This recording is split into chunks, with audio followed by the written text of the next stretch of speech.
Hello, good afternoon, everyone. Can you all see my slides? Okay, so thank you everyone for joining today's session, the collaboration with Radima CC, our health talk, our weekly health talk. So today, I'm Stella from SGH Community Nursing. Our topic today will be understanding seizures.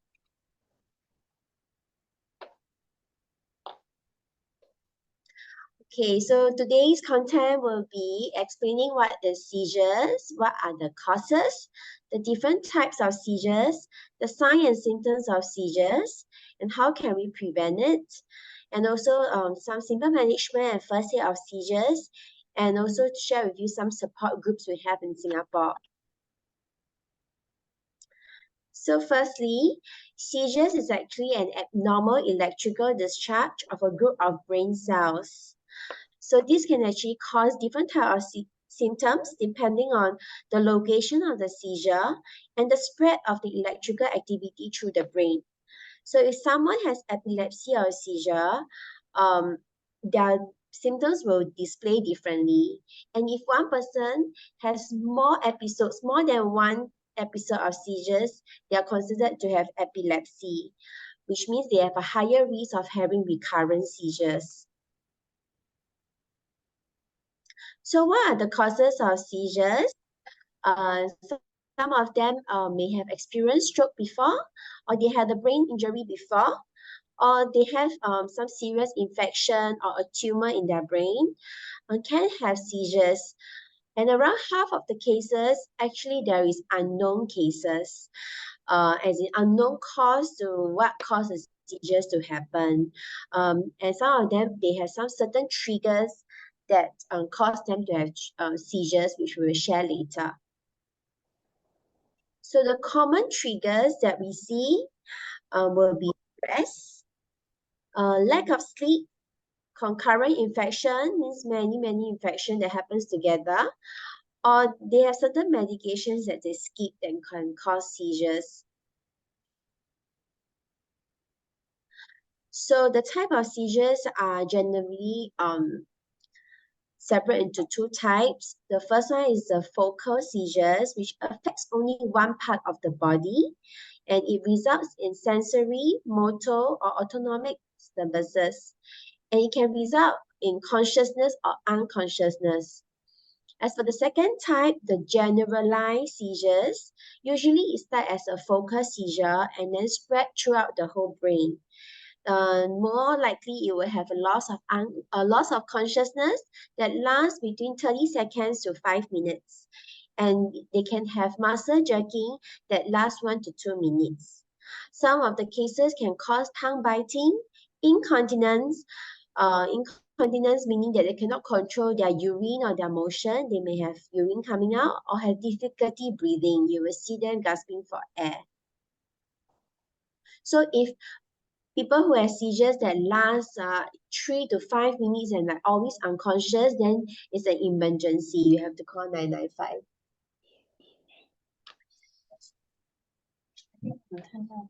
你看到整个OK.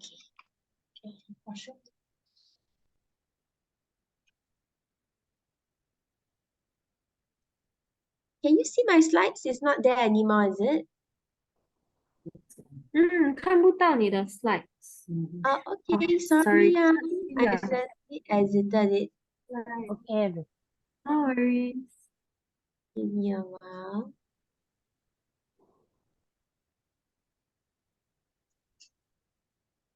Can see already? Yeah, can. Thank you. Is it presenter? Is it smaller or big? It's a full screen? Yeah, it's full screen now. Okay, good.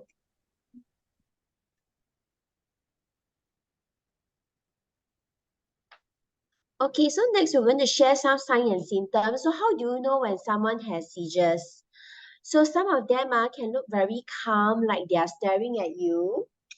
So like they suddenly stop talking and then they stare at you. It could be they are going through seizures. Some of them may look confused and like talking something that is so not coherent or not related.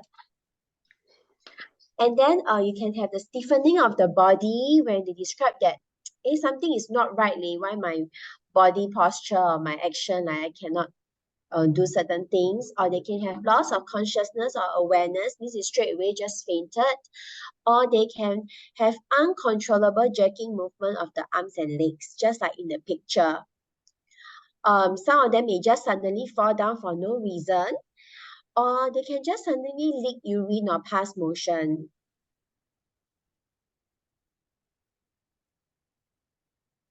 So how can we prevent seizures? So for those who have history of seizures and then they know what are their triggers, if their trigger is lack of sleep, then of course they have to get sufficient sleep and rest. And if they are already prescribed with certain medications, anti-seizures medications, they're supposed to take them regularly to prevent from recurrent seizures. And some of them, if they over-consume over-drink alcohol, they might also trigger seizures. So they have to cut down on alcohol consumption or totally abstain from it.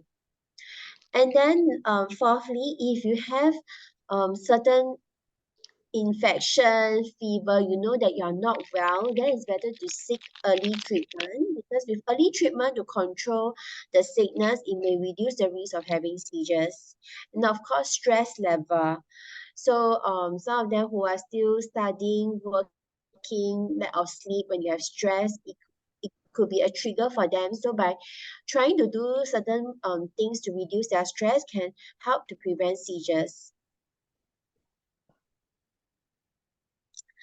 Okay, so now seizures can be quite dangerous, can have some complications if it's not managed fast or treated. So to prevent complications of seizures, first, usually people who have recurrent seizures, they know they have this underlying issue. So doctor usually will advise them that they should avoid driving. Or certain cases who are more stable, they may still drive, but I think they will still need to seek the advice of the doctor whether they are safe to drive or not. And then swimming or unsupervised water activities. So especially for the younger kids who tend to have seizures, they were diagnosed since very young. They are not supposed to swim unsupervised or go to the open waters like the sea, because it put them at risk for drowning. Or any activities that involve open fire or hot surfaces. Let's say they like to cook, but then they are not in a good state. They tend to have seizures during stress period or what. So maybe they should not put themselves at risk to do activities that involve fire or hot surfaces to prevent them from scalding or burning themselves. And also bathing in the bathtub. Okay, so bathing in the bathtub seems to be safer as compared to swimming in a pool or a sea. But then there is also a risk of drowning if they happen to have seizures in the bathtub. So it's best not to spend time soaking in the bathtub for people already had underlying issues of epilepsy. And also activities involving heavy machineries and firearms means those who are doing military work, or they sign on, or they work in factories that involve manhandling all these big machines that can put them at risk of injury to themselves, because when they are into epilepsy, they may not remember what happened. They can just fall down or lose control of their actions, and then they might end up hurting themselves. So this should be avoided. And then activities at height, especially for those who work in construction areas or they are doing repairing work, they need to climb up and down the ladder, or like have to be harnessed at the height to do certain activities. This should be avoided. Okay, so now this is the important part, which is how do you know they have seizures and how can you help them if you ever notice someone has seizures? The first aid and management, what you should not do or should do. So, rendering this first aid or seizures, firstly, you must ensure that the environment is safe. So you clear the area, make sure there is no sharps or hard items that if they jerk, they will knock themselves into the wall at the corners, or there are no sharp nails or anything anywhere that when they move, they will hurt themselves. Second is to ease the person to the floor. Let's say they have seizures on the chair or on the bed and then they are jerking violently, or outside while they are walking on the escalator or what, you should bring them to the safe place and let them lie flat on the floor. And then if they are wearing very spectacles or like necklace or like ties, so if it's dangerous, just remove it.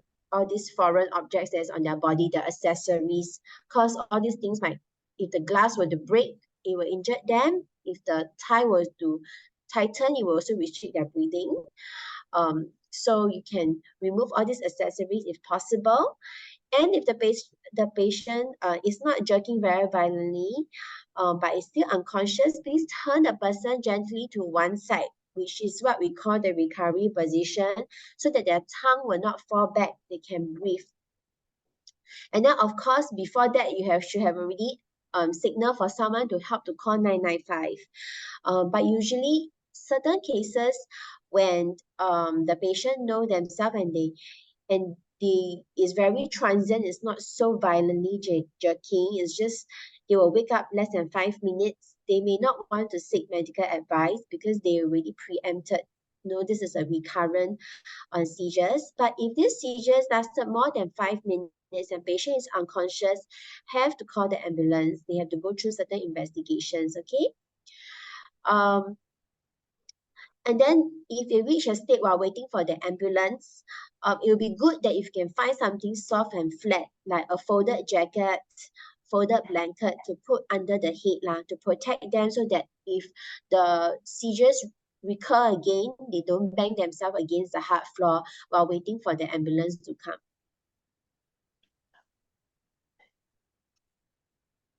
Okay, so this is what you should not do.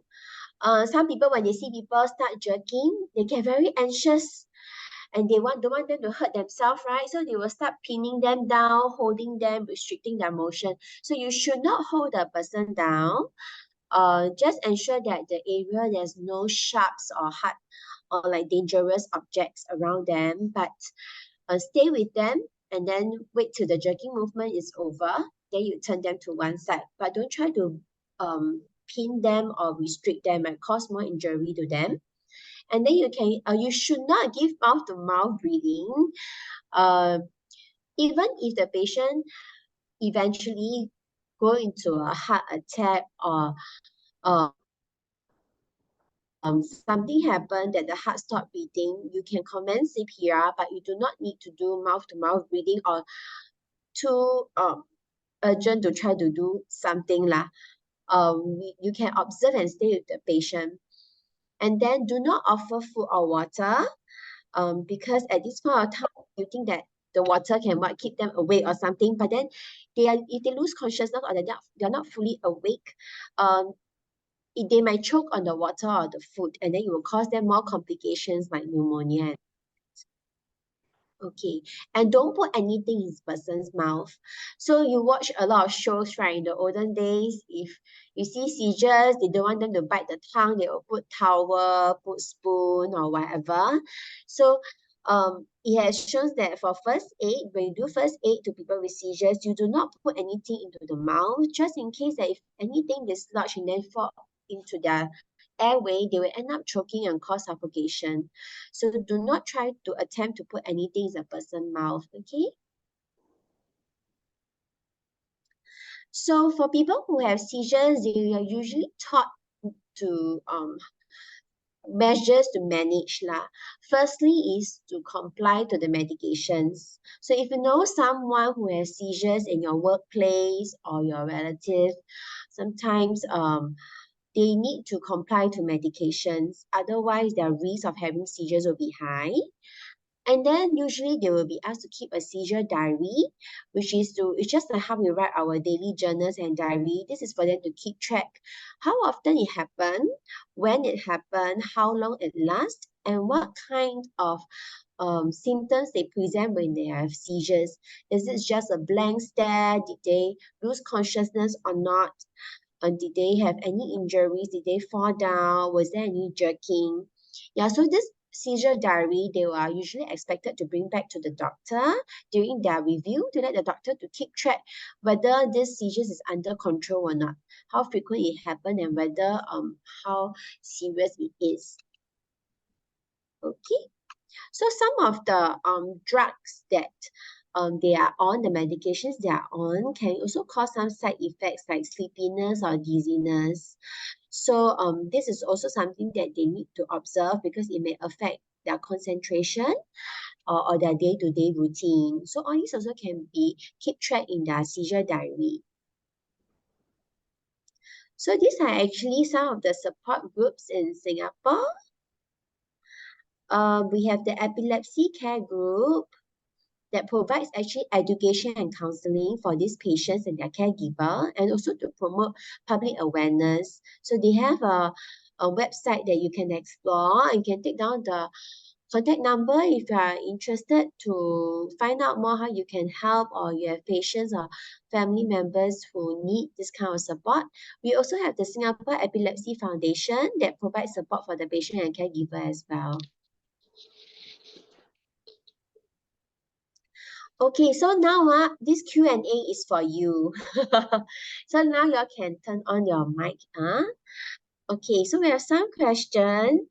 After I share so much, do you think that there's a cure for seizures?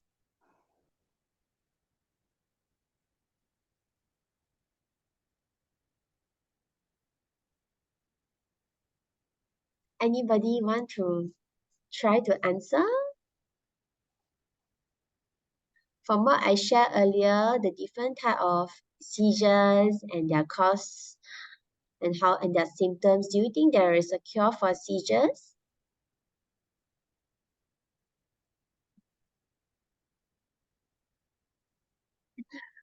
You can hear me, right?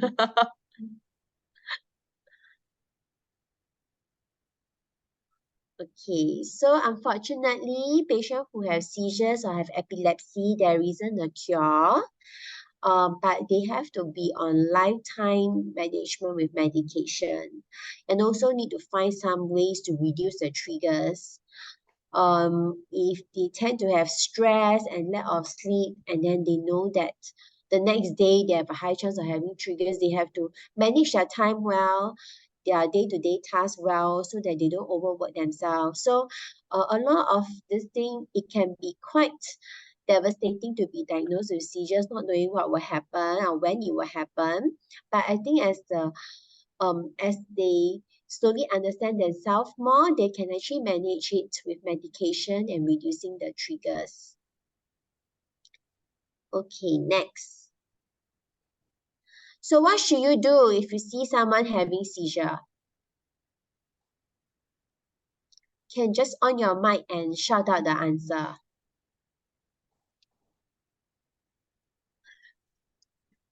Is everybody very shy? Just now I heard y'all chit-chatting. Call for ambulance. And then if you see someone shaking on the floor or suddenly fall down, then what should you do or should not do? Because if you're not sure of the measure, better to seek professional help. Yes, so if you don't know whether this patient is the first time or is it recurrent, but like looks quite jialat, shaking and then unconscious for some time, more than 3 minutes. Yeah. Yes, we have to call the 995 lah. Yeah, it may cause, because any delay may cause is life threatening. Yes. So if you remember what I shared just now, if there is anything tight around the neck, like you're wearing necktie or wearing a lanyard like the EZ-Link card, you know, sometimes when you lie flat and jerk, right, it will swing around, right, then it will slowly tighten as you move. So if you happen to see all this thing around the neck or the button very tight, yeah, can loosen, can unbutton, remove the anything accessories that is tied around the neck so that they can breathe better. But then you don't try to tighten or pull lah. So you have to clear the area, make sure there's no dangerous things around or hard things around that can hit them, but do not try to sit the patient up, okay? Because you might end up injured yourself if they are jerking violently. Then you know, like people say, if you fainted, you must press the upper lip to wake them up or give them water or put something in their mouth. So you shouldn't lah, should avoid all these things. Usually the jerking will be over in a few minutes. It depends from patient to patient, but then we still need to call 995 if it's unconscious lah. Oh. Thank you for answering. Now the next question. How can we prevent seizures from happening? So if you have someone who has seizures, newly diagnosed, then they are very scared. They come and ask you, hey, do you know, yeah, I have this problem. What can I do to prevent?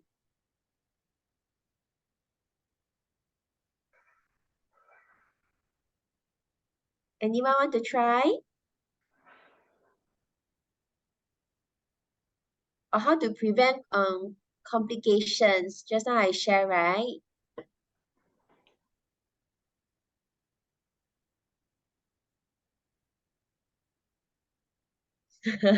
Okay, I will share. Okay, so they should avoid the triggers. Means certain things like stress, not having enough sleep, or they avoid taking medicine. So they should take the medicine strictly that is prescribed by the doctor to prevent. And then if they used to like swimming, then it's not advised to swim or use the bathtub lah, because this prevent them from having complications such as drowning if it happens, the seizures happen in the pool. So they should sleep early, wake up early, enough rest, and then to decrease stress by going like do certain things that can help them relieve stress, like deep breathing exercises, do some exercise. Yes, so it differs people from people how they want to prevent their triggers, because everybody triggers is different. So these are just some of the general tips and advice that we will give. Okay, so actually this is quite a short sharing. Thank you for everybody's attention. Maybe some of you all don't understand English, that's why you are not answering the question. So the next session on these seizures is in Mandarin, which is in Chinese. It will be next week. Okay, next Monday. Okay, now is your time to ask questions. You all can ask me. I'll try to answer, okay?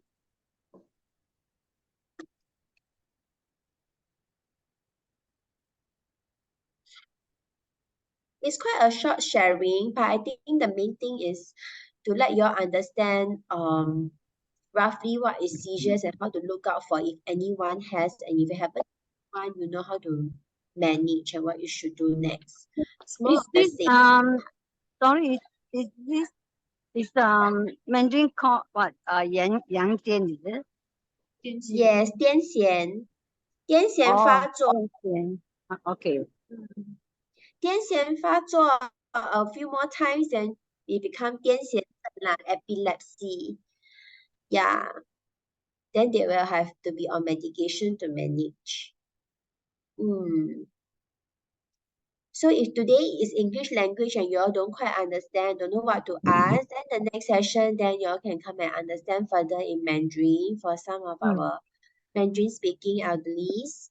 Thank you. You can ask more elderly to come and join.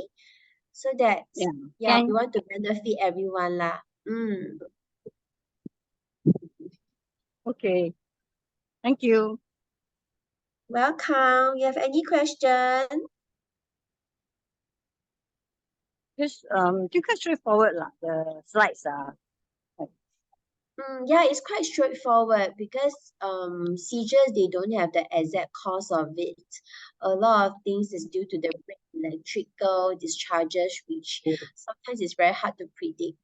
So if they want to, if there's something happen and you're not sure, of course you need more investigation. But the more important thing is how, when we see someone, how can we help them? And if someone would ask for our advice, what would you share with them?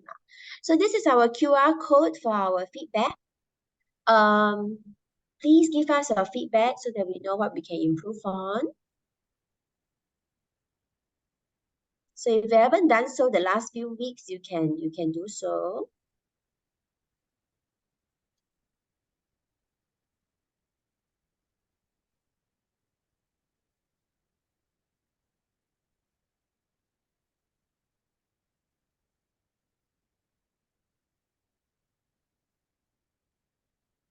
And also please share with your neighbors and your kaki, your friends, to ask them to come and listen to our health talk lah, so that everyone can benefit from it. Okay, ask them to join us every week.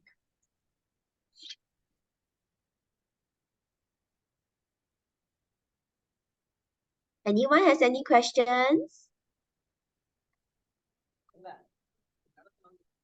Those who just came in,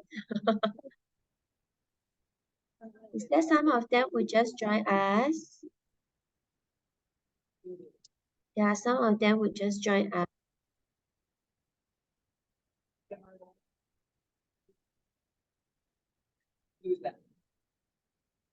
So those who just joined us and missed a big part of it, this thing is recorded, so you can go to the Radima CC Facebook page to rewatch the video. And if you have any questions, feel free to contact the community nurses near your place. You can go to the nurse post or call our hotline. I think Radima CC also can help to refer them to us. Then we can address your concerns. Or maybe the next week you all can come in and ask questions. Can listen to the Chinese version.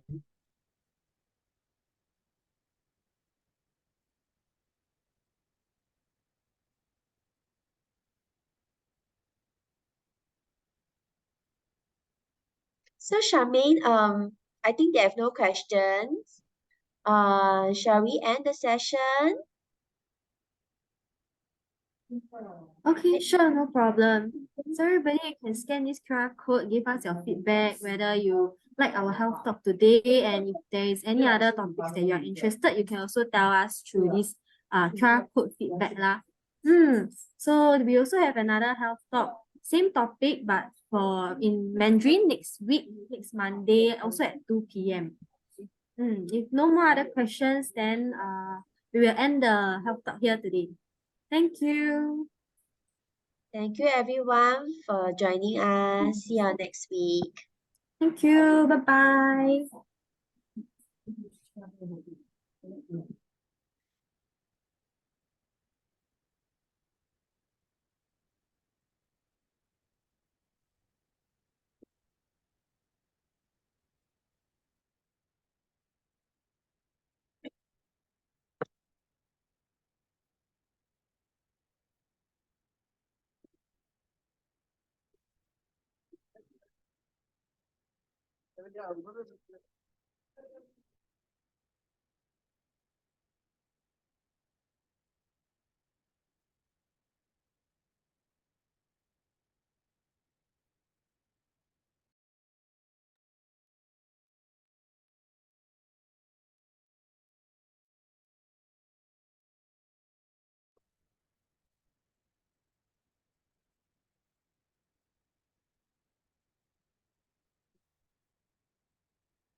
No, is there the QR code for what? the usual QR code. Sorry, which QR code are you referring to? I've answered the survey already. Yeah. Okay, can. Thank you so much. So the other QR code, what is the passion points QR code, is it? passion? Yes. Oh, okay. Hang on. I think the Radima CC host is trying to flash up the QR code. So many I see on the screen. Yeah. Because I'm Okay. outside. I'm outside. I just didn't on the Zoom. Okay, no Cannot worries. reach home to take it, but I have the data, so yeah. I think Radima CC is able to flash up the QR code. Perhaps give them a while.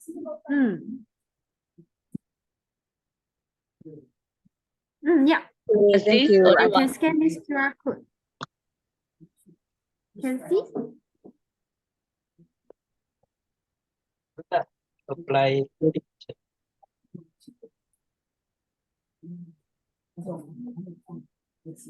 Kita orang tolong.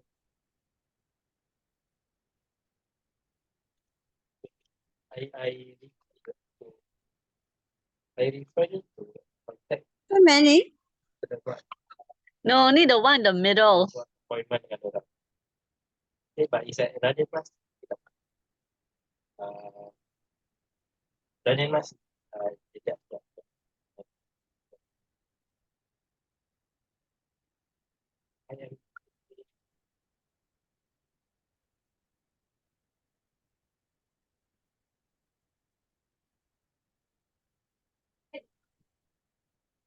But you can't get, because those using phone can get the Google Lens, but cannot, when you tap, it doesn't go into.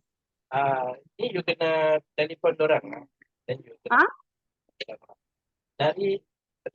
Dari tak buka. Dia besok boleh. Then dia Besok hari ini tak boleh.